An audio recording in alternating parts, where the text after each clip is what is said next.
Bilang to. Ayan.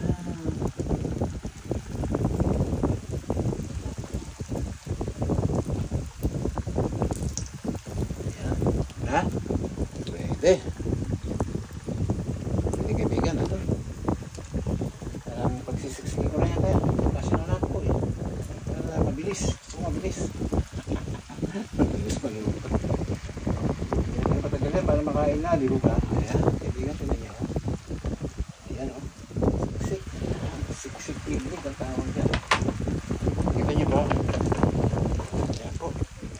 Isa natin na po. Yung natin sa popoy kong tipo. Ayan.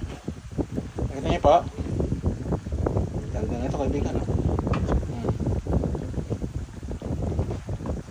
Ayan. Gulay natin. Dikit na yan po. Ayan. Ayan.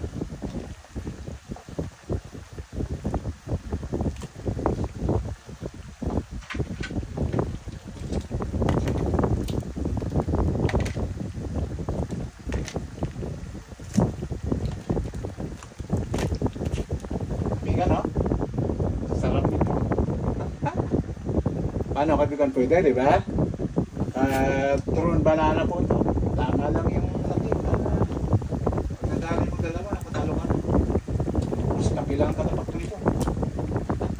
Kapilang ka na talaga. Ano po, kapinga lang. Tama yung ring nyo. Ang sarap na ano yun. Kapupli ka.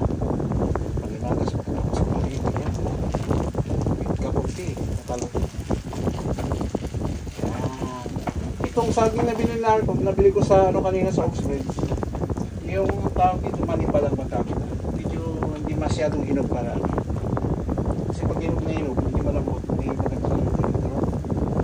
Pampalot, marami sa ano po, sa isyalisto. May nalibili. Sa mga isyalisto, may nagbibinto talaga ng mga ganun. Ganda ko yan. Ayan, sabi ko, brown mo. Ang ano, asunod. Kasi nagdaldal yung nagluluto po eh. Ano lang, happy ako sinisya sa magtutulong kayo ba sa mga bata. Sabi ko sa inyo po baga sa ano po yan, mga iti, kayang gawin po ito. Kailangan lang ng oras dahil minsan mabusisi ito. Tukin mo, ito mo, siyempre kasama yung pagbili muna. Ay kung wala pang saging na gusto mo.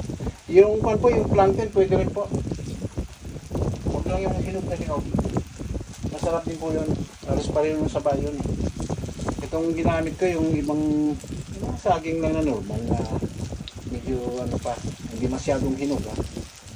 Pagkasama hindi hinog na hinog.